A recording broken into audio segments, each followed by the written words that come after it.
오늘 본문은 우리 모두가 잘 알고 있는 말씀입니다. 산상수훈 또는 여덟 가지 복이라 불리는 팔복에 대한 말씀 중에 한 부분인데요. 제 기억 속에 한국교회는요, 마태복음 5장에 나오는 이 팔복에 굉장히 많은 관심이 있었고요.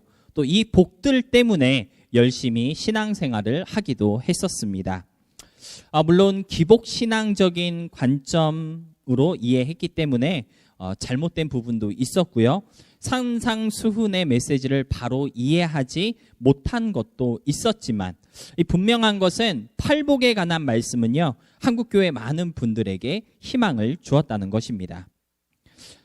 아주 오래전에, 그렇게 오래전은 아니죠. 60년대, 70년대, 80년대 가난하고 서글프고 정말 어떻게 살아야 하는지 앞이 캄캄했던 그 막막한 시대를 살아가던 많은 분들에게 오늘 마태복음 5장은요, 천국이 너일 것이다. 너네가 땅을 얻게 될 거야. 배부르게 될 것이다. 이러한 말씀을 해 주었는데요.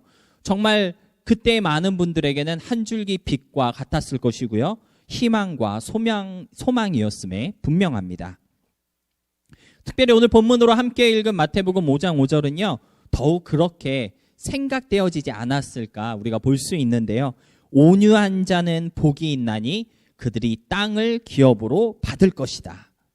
여러분, 땅을 받게 된다는 것은요, 간단하게 얘기하면 부자가 된다는 그러한 소리이죠. 한번 부자가 되고 마는 것이 아니라 계속 부자로 살게 해주겠다. 어떤 그러한 약속이 땅을 기업으로 주겠다라는 그 말씀 속에 있다고 생각해 볼 수 있겠습니다.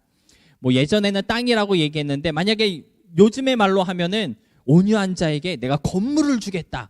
이러한 약속과 똑같다라는 것이죠. 요즘 초등학생들 사이에 희망사항 첫 번째는 건물주가 되는 거라고 그렇게 많이들 얘기를 하는데요. 부자가 되는 그러한 방법, 부자가 되게 해주겠다. 그러한 약속을 오늘 본문이 해주고 있다라는 것이죠. 땅 받고 부자 된다는데, 건물을 주겠다는데 싫다고 하는 사람이 있을까요? 없을까요? 당연히 없겠죠. 마태복음 5장 5절은요, 우리에게 그러한 약속을 하고 있다고 생각할 수 있다라는 것이죠. 물론 여기서 말씀하고 있는 주시겠다고 하는 이 땅, 우리가 밟고 있는 그러한 그라운드를 얘기하는 것은 아닐 것입니다. 왜냐하면요, 온유한 사람에게 땅을 주시겠다고 그렇게 약속하셨지만 사실 온유하지 못한 사람들이 땅을 더 많이 갖고 있고요, 더 부자로 살고 있는 것이 현실이기 때문입니다. 따라서 온유한 자에게 주시겠다고 하시는 이 땅은요, 우리가 밟고 있는 그라운드가 아니고 또 우리를 부자 되게 만들어 주시겠다고 하시는 그러한 약속도 아니다라는 것을 우리가 먼저 좀 이해할 수 있어야 하겠는데요.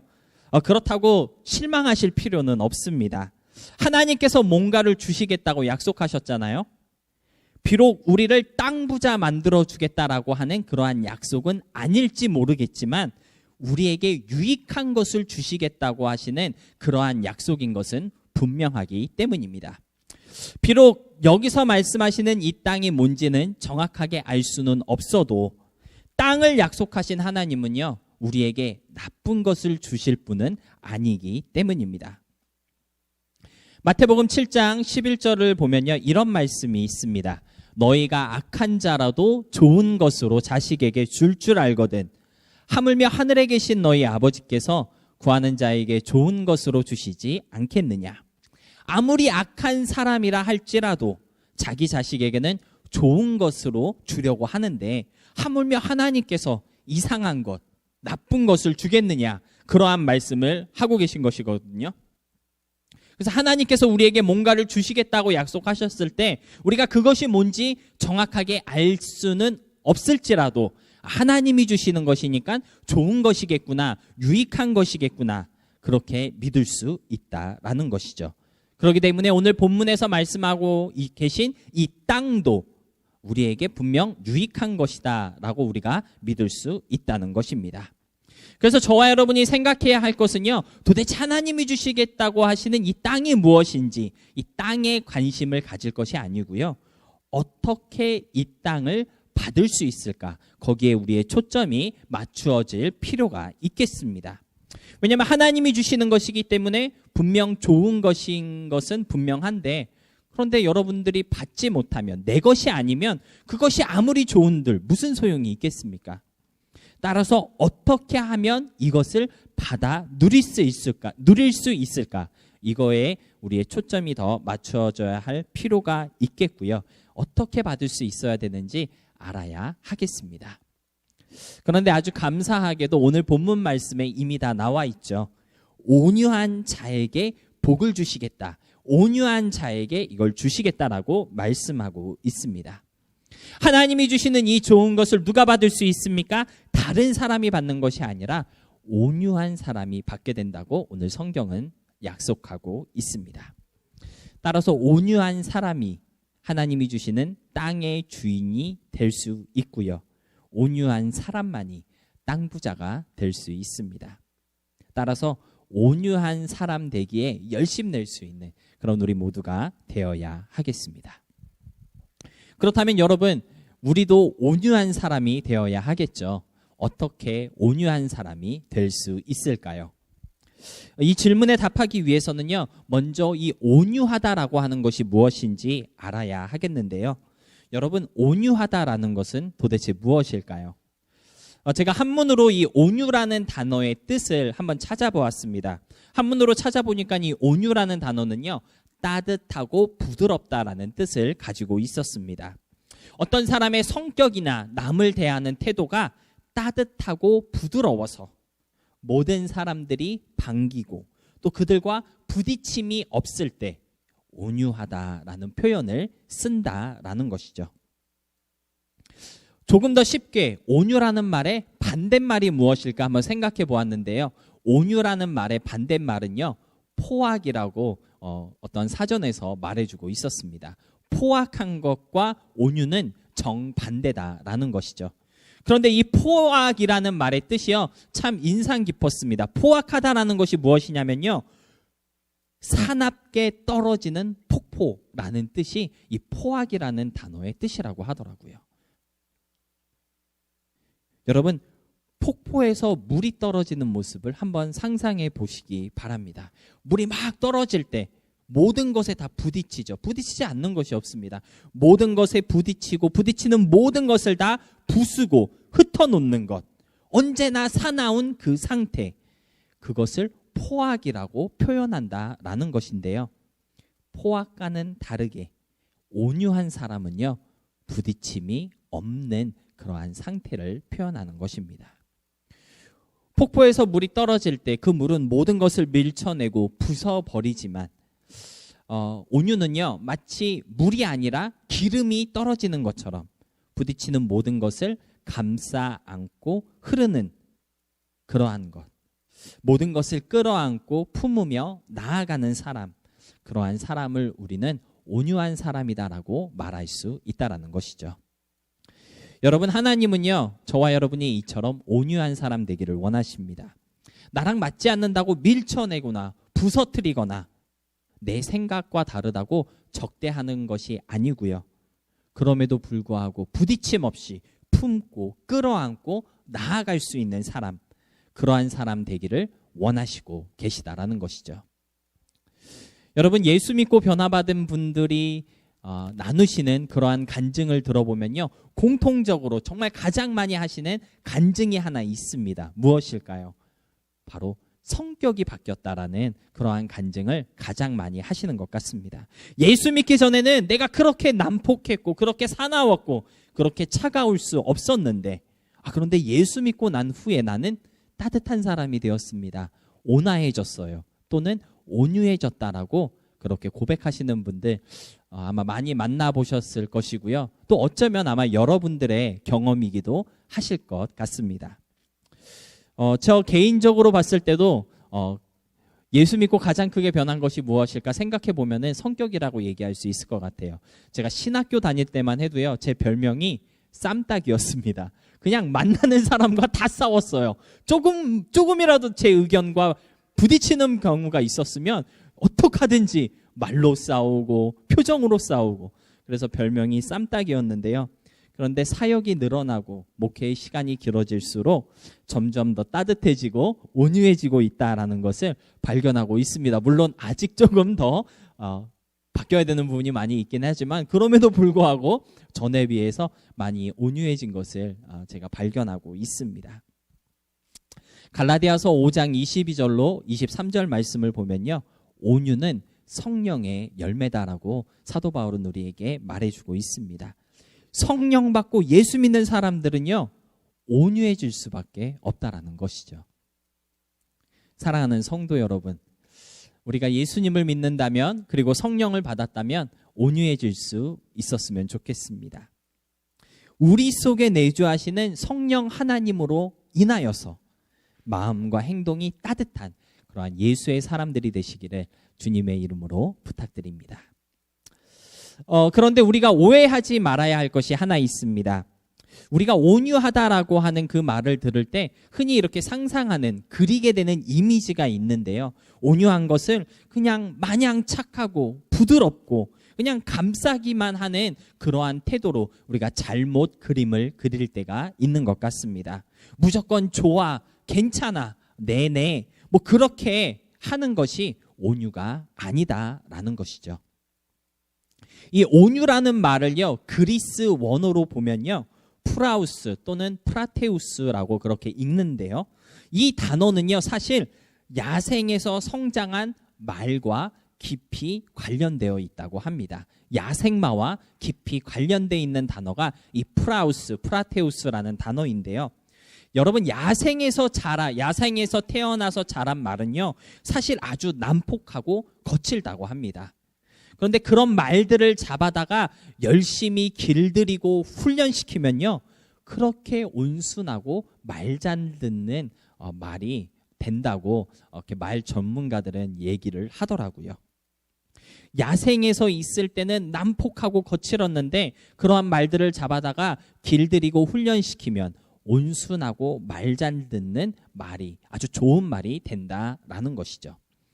그런데 재밌는 것은요, 온순하게 말 잘 듣는 말로 이렇게 훈련시키고 길들여졌다 할지라도 그들이 가지고 있는 그 야생의 본능이 없어지는 것은 아니다라고 합니다. 오히려 거침없고 용맹한 그 야생의 본능이요, 지멋대로 날뛰는 것이 아니라 훈련을 통해서 주인이 지시하고 가리키는 곳을 향하게 된다고 그렇게 얘기를 하거든요. 길들여지지 않았던 힘이 길들여지고 통제되는 것, 그래서 통제된 힘이 되는 것. 헬라어에서는요, 이 통제된 힘을 온유라고 그렇게 말하고 있습니다. 성경에서 말씀하고 있는 온유가 무엇이냐면요, 힘도 없고 연약해서 이리저리 끌려다니는, 매갈이 없고 줏대 없는 그러한 것이 온유가 아니고요, 언제든지 박차고 뛸 수 있는 에너지가 있고요, 능력은 있지만 그 힘을 제멋대로 사용하는 것이 아니라 주인이 가리키고 지시하시는 것을 위해서 아껴두는 것, 통제하는 능력, 그것이 바로 성경에서 말씀하고 있는 온유다라는 것입니다. 예수님을 믿고 따르는 성도들은요, 온유해야 합니다. 이 말은요, 모든 상황 속에서 그저 참고 견디는 나약한 사람이 되어야 한다는 것이 아니고요, 모든 사람에게 그냥 막 친절하고 무조건 따뜻한 그러한 사람이 되어야 한다는 뜻도 아닙니다. 길들여지지 않아서 상황과 때를 분별하지 못하고 날뛰는 그런 잘못된 힘이 통제되고 하나님의 뜻과 하나님의 일들을 위해 지혜롭게 분출되는 에너지를 갖는 것, 그것이 바로 성경에서 말씀하고 있는 온유고요, 온유한 사람은 그런 통제된 힘을 가진 사람입니다. 마태복음 11장 29절을 보면요, 예수님은 자신에 대해서 그렇게 소개하고 있습니다. 나는 온유하고 겸손한 사람이다. 그래서 나의 멍에를 메고 내게 와서 배워라. 예수님은 마태복음 11장 29절에서 나는 온유하다, 나는 겸손하다 이렇게 소개하고 계신데요. 예수님이 온유하시다라고 하는 그 사실에 아마 반대하실 사람은 아무도 없으실 것입니다. 온유의 대명사를 한 명 뽑으라 그러면 당연히 예수님을 뽑을 수 있을 것 같은데요. 그런데 재밌는 것은요, 우리가 사복음서를 읽다 보면 온유하신 예수님께서 온유하지 않으셨던 모습을 몇 군데 찾아볼 수 있습니다. 예수님께서 성전에 들어가셨을 때 성전에서 장사하고 있는 사람들을 보셨어요. 돈을 바꾸는 사람들을 보셨을 때 예수님은요, 아주 크게 화를 내셨습니다. 율법을 마음대로 해석해서 하나님의 영광을 가로챘던 그러한 바리새인들에게는요, 이 독사의 자식들아 라고 욕까지 하셨었고요. 병들어 죽게 된 자식을 위해서 그렇게 간구하던 이방 여자에게는요, 너 같은 것을 돌볼 시간은 없어, 그 여자를 개취급하셨던 사실을 우리는 성경에서 볼 수가 있습니다.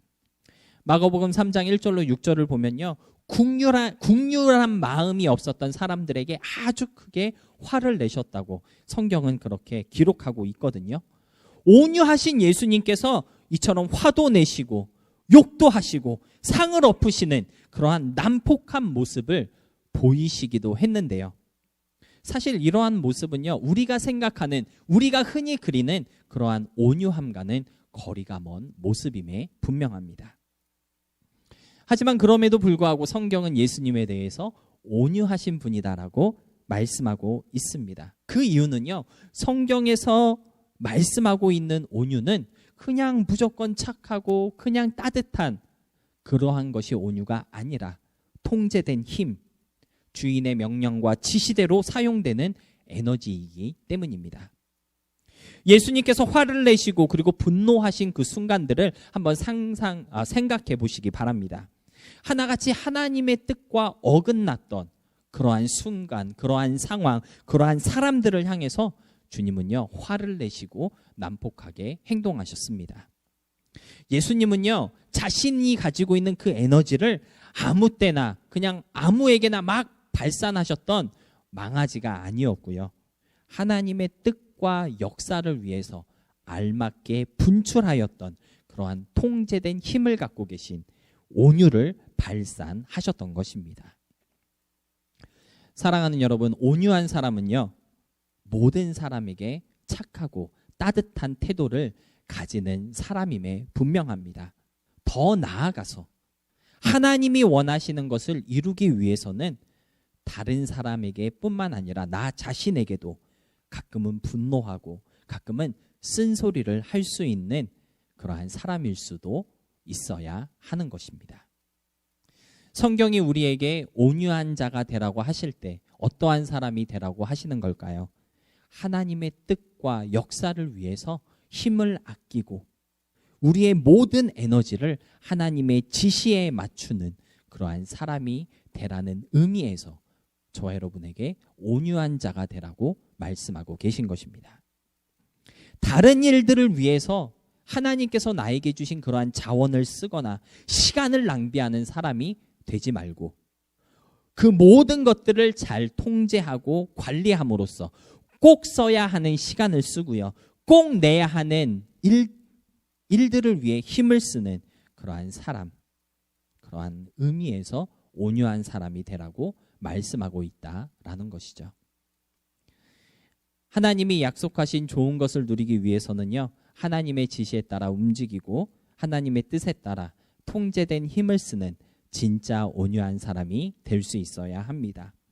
통제된 힘과 에너지를 다른 곳에 쓰는 것이 아니라 하나님이 소망하시는 것들을 위해 쓰는 사람, 심지어 자신의 유익과 욕망을 위한 에너지도 좀 통제하면서 그 모든 것들을 오직 하나님을 위해서 사용하는 사람, 그 사람이 바로 오늘 본문이 말씀하고 있는 온유한 사람이다라는 것을 잊지 마시고요, 여러분이 가지고 있는 모든 자원들, 힘들, 시간들을 좀 하나님의 뜻과 역사를 위해서 지혜롭게 통제할 수 있는 그런 우리가 되었으면 좋겠습니다. 그렇다면 두 번째로 알아야 할 것이 있는데요. 그럼 도대체 하나님이 약속하신 이 땅은 무엇일까에 대해서 한번 생각해 보았으면 좋겠습니다. 여러분, 성경을 보면요, 온유하기로 유명한 두 사람이 나옵니다. 첫 번째는 말씀드린 예수님이고요. 그리고 두 번째는요, 바로 모세입니다. 민수기 12장 3절을 보면요, 이런 말씀이 있습니다. 이 사람 모세는 온유함이 지면의 모든 사람보다 더하였다. 이렇게 말씀하고 있거든요. 성경을 통틀어서 가장 온유했던 사람 둘을 뽑으라면 우리는 지체 없이 예수님과 모세를 뽑을 수 있다는 것이죠. 그런데 안타깝게도 이 두 분은요, 한 번도 땅을 가져본 적이 없습니다. 심지어 모세는요, 이스라엘 민족들에게 땅을 주기 위해서 그들을 40년 동안 이끌고 다녔거든요. 그런데 정작 본인은 약속의 땅을 바로 코앞에 두고 죽어야만 했던 그러한 인물이었습니다. 그러니까 온유한 자는 땅을 기업으로 얻게 하겠다라고 하신 이 본문의 말씀은요, 눈에 보이는 땅 또는 물질적인 어떤 것을 의미하는 것은 아니다라는 것을 우리가 분명히 깨달을 수가 있는데요.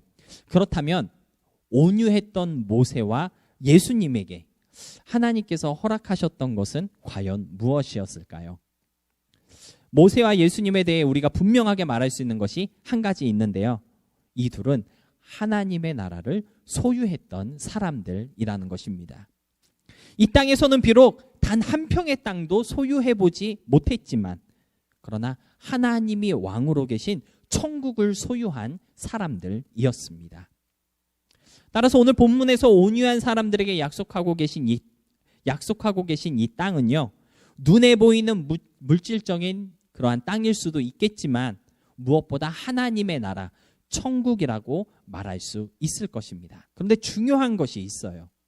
온유한 자에게 천국을 주겠다라고 하신 약속이 분명하긴 한데, 온유한 사람이 천국을 소유하게 된다면, 천국을 소유한 사람이 된다면 그 사람은요, 이 땅에서도 천국을 소유한 사람으로 살아갈 수 있게 된다는 것입니다. 천국을 소유한 사람으로 살아갈 수 있어야 한다라는 것입니다. 천국을 기업으로 얻은 사람은요, 이 땅에서도 천국적인 삶을 살아야 할 의무가 있다라는 것이죠. 여러분, 천국은요, 하나님의 영역입니다. 그 누구도 그 천국을 침범할 수는 없어요. 하나님이 주인 되시고 다스리는 곳이 바로 천국입니다. 그 천국을 소유한 사람은요, 나중에 그 나라 가서, 천국 가서 천국을 누리게도 하겠지만 지금 이 땅에서도 천국적인 삶, 천국의 삶을 살 수 있어야 한다라고 오늘 성경은 우리에게 말씀하고 있는 것인데요. 그렇다면 천국적인 삶, 천국을 누리는 천국의 삶이란 어떠한 삶을 말하는 것일까요? 바로 이 땅에서도 하나님의 영역을 추구하고요, 하나님이 다스리고 주인 되시는 그 나라를 넓혀가는 것, 그것이 바로 천국을 소유한 사람의 삶이라고 말할 수 있겠습니다. 하나님의 영향력이 미치는 그러한 삶의 영역이 점점 더 넓혀져야 한다라는 것이고요, 하나님의 뜻과 의지대로 살아가는 그 삶의 모습이 더 많아질 수 있어야 한다라는 것이죠. 그러한 삶을 살기 위해서 몸부림치고 변화를 일으키는 사람이 바로 천국을 소유한 사람이다라는 것입니다.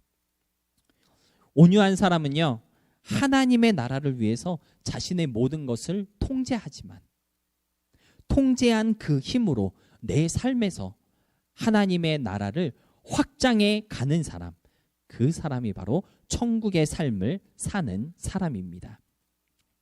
따라서 사랑하는 성도 여러분, 천국의 삶을 살아가는 우리가 되기를 소망합니다. 우리의 삶 속에서 하나님의 영향력이 미치는 부분들이 더 넓어질 수 있었으면 좋겠고요, 더 깊어질 수 있기를 소망합니다. 우리의 생각과 마음이 하나님을 무시하지 않고 부인하지 않을 수 있어서 삶의 매 순간순간이 하나님의 소망으로 채워지게 되기를 진심으로 소망하며 그리고 부탁드립니다. 말씀을 정리하겠습니다. 몽골 선교사로 계신 이용규 목사님께서 내려놓음이라는 책을 쓰셨는데요. 그 책 서문을 보니까 이런 글이 있습니다. 제가 한번 읽어볼게요. 하나님의 영역을 추구한다는 것은 우리가 자신을 비우고 하나님의 뜻이 나를 주관케 되는 것을 말한다. 하나님의 선한 영향력이 우리를 거쳐서 우리 주변으로 확대되는 것이다. 하나님으로 채움받은 사람을 통해 하나님께서 하나님 나라를 넓히시고 그분의 영역을 세상 가운데 확장시키신다. 여러분, 온유한 자가 된다고 하는 것은요, 천국을 소유한 사람이 된다고 하는 것은 하나님으로 충만하게 채워지는 것입니다.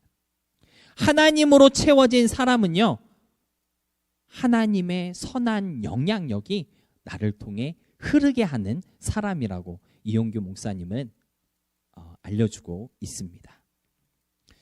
가끔 우리는 아무것도 하지 않고 있음에 안심할 때가 종종 있는 것 같아요. 특별하게 큰 죄를 짓는 것도 아니고 뭐 그렇다고 크게 막 은혜를 끼치는 것도 아니지만 뭐 아무튼 큰 흔들림 없이 그냥 그 상태를 유지하는 것, 그 상태에 있어도 만족해하며 안심할 때가 종종 있다는 것입니다. 그런데 하나님으로 채워진 사람은요, 하나님을 확장시키는 사람입니다.